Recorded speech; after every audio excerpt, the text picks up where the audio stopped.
नाज़रीन, यमन में जंग की तैयारियां उरूज पर हैं और इस वक्त समंदर में बारूदी मवाद नस्ब किया जा रहा है और यमन ने अपने लोगों को यह ऑर्डर कर दिया है कि वो जंग की तैयारी मुकम्मल कर लें। किसी भी वक्त हम जंग में दाखिल हो सकते हैं, खुराक का जखीरा कर लें। जंग जो अपनी फैमिलीज के साथ अलविदाई मुलाकातें कर रहे हैं और पूरी तरह से जंग का माहौल इस वक्त यमन में बना हुआ है।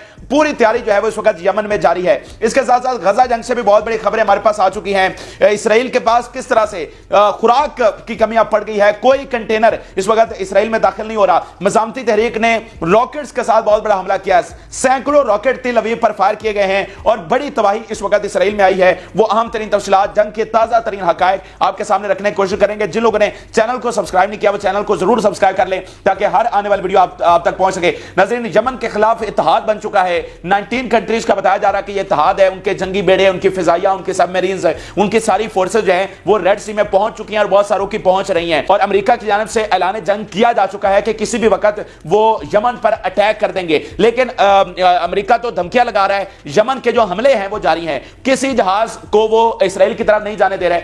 आज भी उन्होंने 2 जहाजों को निशाना बनाया है और कोई एक कंटेनर भी इसराइल तक नहीं पहुंच सका है। उनकी बंदरगाहें वीरान हो चुकी हैं, उनकी इकॉनमी तबाह हो चुकी है और अब यमन ने अमेरिका और उसके तमाम इत्तेहादियों के साथ जंग की तैयारी के लिए बिल्कुल हाई अलर्ट पर है। वो तैयारी ऑलमोस्ट मुकम्मल हो चुकी है, जंगी मशकें मुकम्मल कर ली गई हैं और एक एक करके जो बड़ी तैयारियां की गई आपके साथ शेयर करते हैं। सबसे पहली जो बड़ी खबर सामने आई है कि यमन ने नेवल माइंस लगाना शुरू कर दिए, समंदर में बारूदी मवाद नस्ब करना शुरू कर दिया है। ये आप देखिए कि Yemen is preparing completely for war, Yemen has started mining water.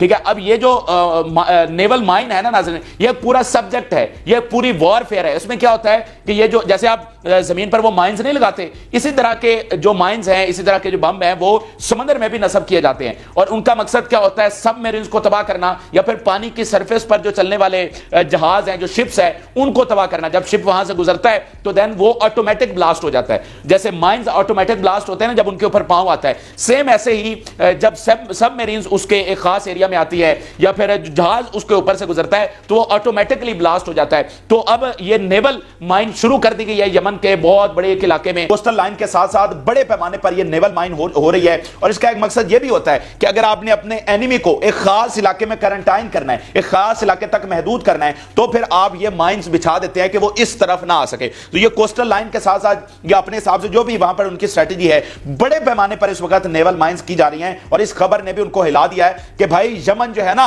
ये ऐसा ही नहीं है कि अगली सुबह वो उठा और उसने कहा कि ठीक है जी हम इसराइल पर भी हमले शुरू कर रहे हैं और अगर अमेरिका और ताकतें आएंगे तो फिर देखी जाएगी। ऐसा नहीं है, वो जंगी तौर पर पूरी तरह से तैयार है और उनकी जो जंगी बर्तरी है, जो उनकी ट्रेनिंग है, 9 साल उन्होंने जंग लड़ी है, तो वो पूरी तरह से जो जंग के डायनेमिक्स हैं उनको समझते हैं। तो उनको ये सारी चीजें कैलकुलेटेड थी कि अगर ये आलमी ताकतें आती हैं तो वो उनका किस तरह से मुकाबला कर सकते हैं। तो ये पहली बड़ी खबर तो ये है कि ये नेवल माइंस उन्होंने लगाना शुरू कर दिए हैं। दूसरा नाज़रीन ये है कि उन्होंने अपनी मिलिट्री जो है वो पूरी तरह से मैदान में उतार दी है, समंदर में उतार दी है। ये आप देखिए कि our people moved militarily in Red Sea, Gulf of Aden and Arabian Sea. अब देखिए इनको चूंकि 2 समंदर लगते हैं तो दोनों इतराफ से ये अपना कर रहे हैं, तैयारी कर रहे हैं। एक तरफ से रेड सी है, दूसरी तरफ से ये अरेबियन सी है। दोनों इतराफ से ये अपनी तैयारी मुकम्मल रखे हुए हैं। जैसा कि जो एयरक्राफ्ट कैरियर है अमेरिका का, वो अरेबियन सी में खड़ा हुआ है सोमालिया वाली साइड पे, तो दोनों इतराफ से उन पर हमला किया जाएगा और दोनों इतराफ से वो अपनी तैयारी मुकम्मल कर लें। इसके अलावा जनाब यमन ने,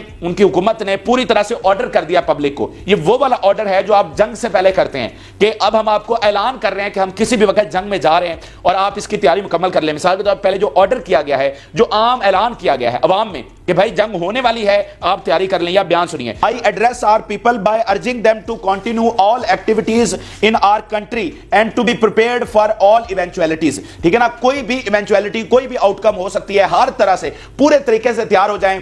पूरी जो जंग के लिए वो तैयारी कर लें। अब जंग की तैयारी आम लोगों के लिए क्या होती है, यानी वो खुराक का जखीरा कर लें, जो रोजमर्रा जिंदगी की चीजें चाहिए होंगी, यानी आप बाहर तो आप निकल नहीं सकते, निजाम जिंदगी तो आपका बंद हो जाएगा, तो कारोबार आपका एक तरह से बंद हो जाएगा, तो आपने घर में ही रहना है जब तक जंग चलेगी। तो उसके लिए आपने खुराक जखीरा करनी है, अपनी जरूरियात की जो एशिया है वो जखीरा करनी है, या रोजमर्रा के जो काम निपटा सकते हैं आप वो आप निपटाएं। इसके अलावा मिसाल के अगर फसलें वगैरह हैं तो उनकी हार्वेस्टिंग है, उनको जल्दी जल्दी मुकम्मल कर लें। इसके अलावा जो जंगजू हैं वो अपने घर वालों से الوداعی ملاقاتیں کر لیں. تو اس طرح کی تیاریاں جو ہیں وہ آرڈر کر دی گئی ہیں اور یہ تیاریاں شروع ہو گئی ہیں. اور مجھے ناظرین میں بڑا یہ جو جب میں نے بیان پڑھا تو تھوڑا سا ایموشنل بھی ہوا کہ آپ دیکھیں نا کہ یہ کوئی آسان موقع نہیں ہے, یہ کوئی آسان بات نہیں ہے. یعنی آج ثابت ہو گیا کہ یمن نے کوئی پبلسٹی سٹنٹ نہیں کیا تھا. آج دیکھیں کہ 9 سال انہوں نے سعودی عرب کے ساتھ جنگ لڑی ہے, سعودی عرب کے ساتھ امریکہ پوری طرح سے کھڑا تھا.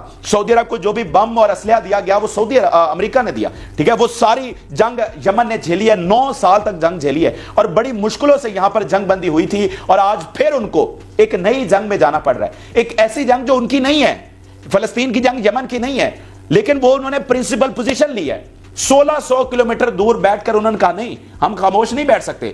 لیکن آپ دیکھیں نا کہ یہ منافق اور مصلحت پسند عرب دیکھیں جن کے پاس سارے وسائل ہیں, وہ مصلحت سے کام لے رہے ہیں, بلکہ مجبور کر رہے ہیں امریکہ کے کہ وہ یمن پر حملہ کرے اور یمن کو ٹیررسٹ ڈکلیئر کرے. اور یمن کیا کر رہا ہے, یمن فلسطین کے حق میں کھڑا ہوا ہے. یعنی آپ دیکھیں نا کہ جب یہ جنگ چھڑے گی تو کیا جو غیرت مند اور جنگجو ہیں ہمارے یمن کے, وہ اپنی جانوں کا نذرانہ پیش نہیں کریں گے؟ کتنے ہی نوجوان جو ہیں وہ اس جنگ میں اپنی جانوں کا نذرانہ پیش نہیں کریں گے؟ کسی کی ابھی شادی ہوئی ہوگی, ٹھیک ہے نا, کوئی اپنے والدین کا اکلوتا ہوگا, ٹھیک ہے, کوئی اپنے گھر والوں کا اکلوتا سہارا ہوگا, تو آج اس کو جنگ میں جانا پڑ رہا ہے. اور اپنی جنگ نہیں ہے اس کی, ایسا نہیں ہے کہ اس پر جنگ مسلط ہو گئی ہے اور اس کو جنگ میں جانا پڑ رہا ہے. یہ کسی کی جنگ ہے, یہ فلسطین کی جنگ ہے جس کو انہوں نے اپنا بنایا ہے کہ بھائی اگر آج عربوں میں سے کوئی کھڑا نہیں ہو رہا اور ادھر والا جو سارا بلاک ہے وہ مطلب اتنے ظلم ہونے کے باوجود کوئی پریکٹیکل عمل نہیں دکھا سکا, یونائٹڈ نیشن یوز لیس ثابت ہوا, وہ پانی کا ایک بوند بھی اندر نہیں بھجوا سکا, تو پھر یمن کھڑا ہوا اور اس نے سٹینڈ لیا اور اپنی پوری ریاست کو داؤ پر لگا دیا. آج دیکھیں نا کہ مطلب 19 کنٹریز آ رہے ہیں اور مزید کا اتحاد بن رہا ہے, تو مطلب ان کی کیلکولیشن کے مطابق تو وہ یمن پر قبضہ کر لیں گے نا.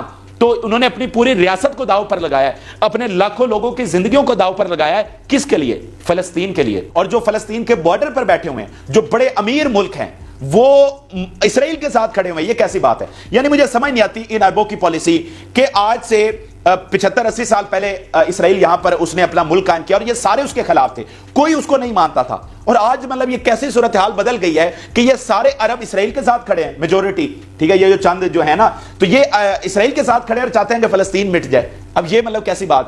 آج سے 75 سال پہلے کوئی اسرائیل کو ماننے کے لیے تیار نہیں تھا, اور آج یہ عرب اسرائیل کے ساتھ کھڑے ہو کر فلسطین کو مٹانا چاہتے ہیں, ٹھیک ہے نا, ان کی مدد کر رہے ہیں. ادھر غزہ میں ایک بوند آپ پانی کا نہیں بھجوا سکے اور ادھر آپ نے خفیہ طریقے سے اسرائیل میں ساری خوراک اور مدد ان کو بھجوائی. تو یمن نے اپنی ریاست, اپنے لوگ سب داؤ پر لگا دیا, اپنا فیوچر دباؤ پر لگا دیا, صرف ایک اصول پر کہ ہم حق کے ساتھ کھڑے ہیں, ہم سچ کے ساتھ کھڑے ہیں, ہم جو ہے وہ باطل کے سامنے جھکے نہیں. آپ کو پتا ہے جب یہ جنگ شروع ہوئی تو امریکہ نے ایک عرب ملک کو یہ دھمکی لگائی کہ کسی نے اس جنگ پر ریاکشن نہیں دینا. تو آپ دیکھ لیں کہ یہ سارے خاموش ہو کر بیٹھے رہے, لیکن ایران, لبنان اور آپ کا یمن, انہوں نے کہا کہ ہم نہیں بیٹھیں گے, ہم خاموش نہیں بیٹھ سکتے. تو انہوں نے اپنا کردار نبھایا ہے, سیریا نے, عراق نے اس میں اپنا کردار نبھایا ہے اور وہ خاموش نہیں بیٹھا. سو تیاریاں مکمل ہیں, یمن پیچھے ہٹنے کا نام نہیں لے رہا. اور آگے دیکھیے کہ یمن نے جو ریڈ سی کے باقی کنٹریز ہیں, جو ریڈ سی کو جن کا کوس لگتا ہے, یہ آپ دیکھیے ان کے لیے کیا پیغام جاری کیا ہے کہ Yemen asked Red Sea countries to criticise United States of America. یعنی یہ کتنی عجیب سی بات ہے کہ سمندر کسی کا ہے, قبضہ کوئی اور کرنا چاہ رہا ہے, ہزاروں میل دور امریکہ وہاں سے اٹھتا ہے اور کہتا ہے نہیں جی ریڈ سی پر تو ہمارا قبضہ ہوگا, یہاں سے تو ہم نظام چلائیں گے, تیل عراق کا, تیل شام کا, لیکن نکالنا امریکہ کو ہے, اس کو کوئی پوچھنے والا ہے. تو آپ کو مطلب کبھی کبھی اگر آپ سوچیں تو یہ آپ کو عجیب نہیں لگتا؟ یعنی آپ کی ایک چیز ہے اور کوئی ادھر سے آتا ہے اٹھ کر وہ کہتا ہے نہیں تم نہیں لے سکتے, یہ ہم لیں گے. تو بالکل یمن, باقی جو ریڈ سی کے ساتھ کنٹریز ہے, اس میں سعودی عرب بھی آتا ہے, دوسری طرف سوڈان آتا ہے, صومالیہ اور باقی افریقن کنٹریز ہیں, ان سب کو کہہ رہا ہے, اس میں ایجپٹ بھی آتا ہے, جارڈن بھی آتا ہے, تو ان کو کہہ رہا ہے کہ تمہیں بھی پرنسپل پوزیشن لینی چاہیے, تم کو بھی کھڑا ہونا چاہیے اور امریکہ کو کریٹیسائز کرنا چاہیے کہ بھائی تم کس لا کے تحت, کس رائٹ کے تحت, کس جواز کے تحت اس سمندر میں آ رہے ہو جو کہ ہمارا ہے, جس پر ہمارا حق ہے. اس کے علاوہ جناب یمن نے ملٹری ایکسرسائزز مکمل کر لی ہیں, انہوں نے جو ملٹری پریڈ ہوتی ہے وہ مکمل کی, جو اسلحہ کی نمائش ہے اس کو کیا گیا اور وہ اب مکمل ہو چکی ہے, جس میں دکھایا گیا کہ ان کے پاس کون کون سا اسلحہ, کون کون سے میزائل ہیں, ان کی رینج جو ہے وہ 1500 کلومیٹر تک ہے, اور ان کے جتنے بھی وارشپس ہوں گے وہ 500 سے 600 سے 700 کلومیٹر کی میکسیمم رینج پر ہوں گے. تو وہ سارے جتنے بھی وارشپس یہاں پر آنے والے ہیں, جتنے بھی ایئر کرافٹ کیریئر آنے والے ہیں, وہ سارے ان کے میزائلوں کی رینج میں ہوں گے, اور بڑے زبردست ہائپرسونک اور اینٹی شپ میزائل جو ہیں وہ اس وقت یمن کے پاس ہیں, اور ایران کی, رشیا کی, نارتھ کوریا کی, چائنا کی پوری امداد इस वक्त यमन को हासिल है। इसके अलावा जनाब यमन ने लास्ट वार्निंग जारी की है अमेरिका को। उन्होंने कहा है कि आखिरी वार्निंग हम दे रहे हैं। इससे पहले उन्होंने एक दो उनके जहाजों को निशाना बनाया है, लेकिन वो भी इसलिए बनाया था कि अमेरिका ने डायरेक्टली इंटरवीन करने की कोशिश की थी। तो अब यमन की जान से लास्ट वार्निंग दी गई है कि अगर अमेरिका आता है और मिलिट्री एक्शन करने की कोशिश करता है तो फिर हमारा भी ऐलान जंग है अब अमेरिका के खिलाफ। ये आखिरी हम वार्निंग दे रहे हैं कि अगर कोई भी एक्शन अमेरिका की जानिब से किया गया तो उनके हर जहाज को हम निशाना बनाएंगे। यानी जितने भी जहाज उन्होंने गुजरना तो यही से है ना, अमेरिकी जहाज भी तो यहीं से तेल लेकर जा रहे हैं, जो वो इराक शाम से निकालते हैं, वो पर्शियन गल्फ से होता हुआ यहीं से होकर जा रहा है। तो उन्होंने कहा फिर आपका भी हमने कोई गुजरने नहीं देना, ठीक है ना। तो ये अमेरिका के लिए बहुत बड़ा सेटबैक होगा। जिस तरह आज यूरोप में आप देखें कि इकॉनमी का डिजास्टर आने वाला है, अगले 4-5 दिनों में एक्सपर्ट कह रहे हैं कि बहुत उछाल आएगा, महंगाई बहुत ज्यादा बढ़ जाएगी यूरोप में। और फिर अगर ये अमेरिका पर अटैक हो जाता है, अमेरिकी जहाजों पर हमला होता है, तो फिर अमेरिका में भी बहुत बड़ा क्राइसिस आने वाला है। और आगे इलेक्शन है, बाइडेन की जो पॉपुलैरिटी है वो लोएस्ट लेवल पर जा चुकी है, और जब ये हमले अमेरिका पर होंगे तो फिर बहुत मुश्किल हो जाएगा अमेरिका के लिए। इसके अलावा जनाब यमन ने जो मुहासरा कर रखा है, जो नाकाबंदी कर रखी है, उसमें अब यह खबर सामने आई है कि इसराइल पर उसके बहुत गहरे असरात हो रहे हैं। और इसराइल में अब खुराक की जो है वो किल्लत पड़ गई है। खुराक वहां पर नहीं पहुंच पा रही क्योंकि कोई शिप वहां पर नहीं जा रहा। उनका मुकम्मल तौर पर यमन ने मुहासरा कर रखा है, इसलिए वहां पर रोजमर्रा की जो अशिया है उनकी बहुत ज्यादा कमी पड़ गई है। खुद इसराइली मीडिया का बयान आपके सामने रख रहा हूं। उनका मीडिया क्या कह रहा है कि no container goods has arrived from Israel by sea for 2 weeks and we expect this to continue in next 4 weeks. वो कह रहे हैं कि पिछले 2 हफ्ते में कोई जहाज है वो इसराइल नहीं पहुंचा, और हमें लग रहा है कि कम से कम अगले 4 हफ्तों में ये और भी कंटेनर जो है वो नहीं आने वाले हैं। तो वहां पर खुराक की बहुत ज्यादा किल्लत पड़ चुकी है। और उसका एक सबूत ये है कि उन्होंने इस रास्ते से, जो सऊदी अरब और यूएई और जॉर्डन के रास्ते से फ्रेश फूड अपने उधर पहुंचवाने की कोशिश की, लेकिन वो कितनी पहुंचा सकते थे? वो मेरे ख्याल से कोई 20 से करीब ट्रक थे, तो उसमें कोई कितनी जरूरत पूरी हो जानी थी, लेकिन उन्होंने एक ट्राई तो की। और यह भी इस बात का सबूत है कि उन्हें बाकी रास्तों से अगर खुराक नहीं पहुंच पा रही, इसलिए तो उन्होंने वहां से मंगवाई है। और देखें, इसमें अहम चीज आप बहुत ज्यादा ये समझें कि बिलफर्ज अब वो जो घूम कर जा रहे हैं अफ्रीका से, ठीक है ना, जो उनकी रोजमर्रा की अशिया जो अफ्रीका से घूम कर जा रही हैं, उनको भी तो महीना लगना है ना। अगर वो ये यहां रेड सी से जाते तो वो 1 दिन में 1.5 दिन में पहुंच जाते। अब अफ्रीका से जब वो घूम कर जा रहे हैं तो महीना लगेगा। तो उन 2 हफ्तों से पहले नहीं पहुंचा सामान वहां पर, महीना और लग जाएगा, जैसा कि वो खुद इसराइली मीडिया कह रहा है। तो इतने में वो मैनेज कहां से करेंगे?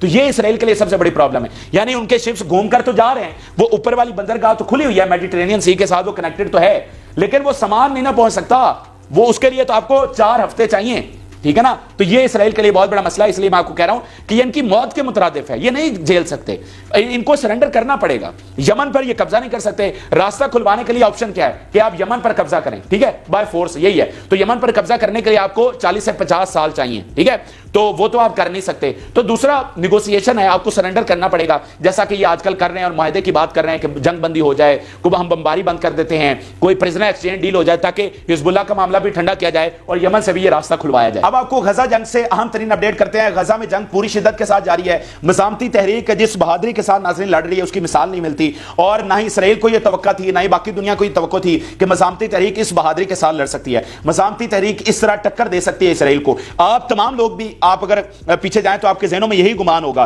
कि भाई इसराइल तो बड़ा ताकतवर है, वो तो मिटा देगा, मज़ामती तहरीक उसका सामना किस तरह से करेगी। लेकिन आज दुनिया को पता चला है कि असली ताकतवर कौन है। और ये तो एक टिकटॉकर फौज थी जो सिर्फ औरतों और बच्चों से लड़ती रही। आज इनको असली वाली आर्मी से जब लड़ना पड़ रहा है, ठीक है, तो तब इनको समझ आइए कि ये कितने जोगे हैं। सारी टेक्नोलॉजी, वसाइल, असलिया सारा इस्तेमाल करने के बाद ये किसी जोगे नहीं रहे। तो अभी जो सबसे बड़ी खबर है वो आपके साथ शेयर कर रहे हैं। अभी सबसे बड़ी खबर यह है कि तेल अवीव पर बहुत बड़ा हमला किया गया है। तेल अवीव पर बहुत बड़ा हमला किया है। हंड्रेड्स ऑफ रॉकेट्स हैं वो दारुल हुकूमत तेल अवीव पर फायर किए गए। पहले बयान आपके सामने रखता हूं। We rained missile on Tel Aviv in addition to launching a barrage of missile towards Kiryat Shmona in northern occupied Palestine। अब इसमें वो साफ तौर पर ये बता रहे हैं कि we rained missile, यानी बारिश हमने की है। ये कोई मामूल का हमला नहीं है जिसमें दर्जनों मिसाइल 20, 25, 30 से तेल अवीव पर हमला किया जाता है, जो कि शायद रोजाना ही किया जा रहा है। लेकिन ये गैर मामूली हमला है जिसमें 500 से 1000 के करीब, यानी बारिश कोई 20, 30 या 50 रॉकेट से बारिश तो नहीं ना होती। उसके लिए आपको सैकड़ों रॉकेट्स अगर आपने फायर किए तो ही आप कह सकते हैं कि ये बारिश हुई है, ठीक है। तो ये बारिश की गई है तेल अवीव पर और हंड्रेड्स ऑफ रॉकेट्स हैं वो फायर किए गए। और तेल अवीव पर और जो किर्यात शमोना का इलाका है वहां ऊपर लेबनान बॉर्डर के साथ यहां पर भी बड़ी तादाद में रॉकेट्स फायर किए गए और आज यहां जो इसका एयरपोर्ट है, कल उस पर भी हमला किया गया था किरियात शमूना का, और अब रॉकेट्स के साथ हमला किया गया। अब इसमें एक और दिलचस्प पहलू आपके सामने रखना चाहता हूं।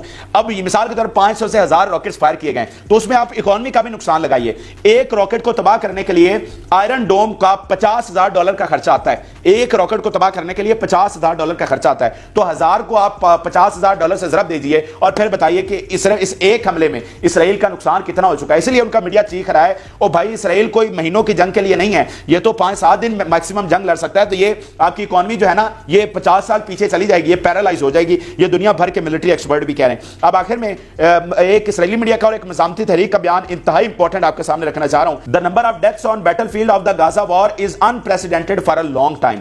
वो कह रहे हैं कि गजा की जंग में जो हमारी हलाकतें हुई हैं वो अनप्रेसिडेंटेड है, उसकी कोई मिसाल नहीं मिलती और ये हम मतलब भुला ही नहीं जा सकेंगी। ये बहुत ही गैर मामूली हलाकतें हैं, इतनी हलाकतें तो हमारी कभी भी नहीं हुई और ये बहुत भारी नुकसान हमें इस जंग में उठाना पड़ा है। तो मैं कुछ ज्यादा इस पर बात नहीं करता। अब बयान दो टोक बयान का आपके सामने आ गया है कि जो अगर कोई फाते होता है तो वो ये कहता है कि हमें अनप्रेसिडेंटेड हमारी हलाकतें हुई हैं। तो अनप्रेसिडेंटेड जो होती है ना, वो 40, 50 और 100 नहीं होती, वो हजारों में होती हैं। तो आज ये तमाम चीजें सबूत सामने आ रहे हैं जो आपको लगातार अपडेट कर रहे हैं कि भाई हलाकतें जो है वो हजारों में हैं। आखिर में मज़ामती तहरीक का बयान देखिए। The US must realise that root of problem is the presence of occupation on our land. अब ये बड़ी इंपॉर्टेंट बात है और ये बयानिए की बात है कि 75 साल तक ये झूठ फैलाया जाता रहा कि जो फलस्तीनी हैं वो असल कसूरवार हैं, वो फसादात की जड़ हैं। तो आज दुनिया को पता चल गया कि भाई असली फलस्तीनी कौन है। तो मज़ामती तहरीक के लीडर कह रहे हैं कि अमेरिका को ये समझ आ जानी चाहिए कि, और उसको मान जाना चाहिए, पता तो उसको है लेकिन पब्लिकली ये मान जाना चाहिए कि जो असल जड़ है वो ऑक्यूपेशन है, वो कब्जा है, वो इसराइल का कब्जा है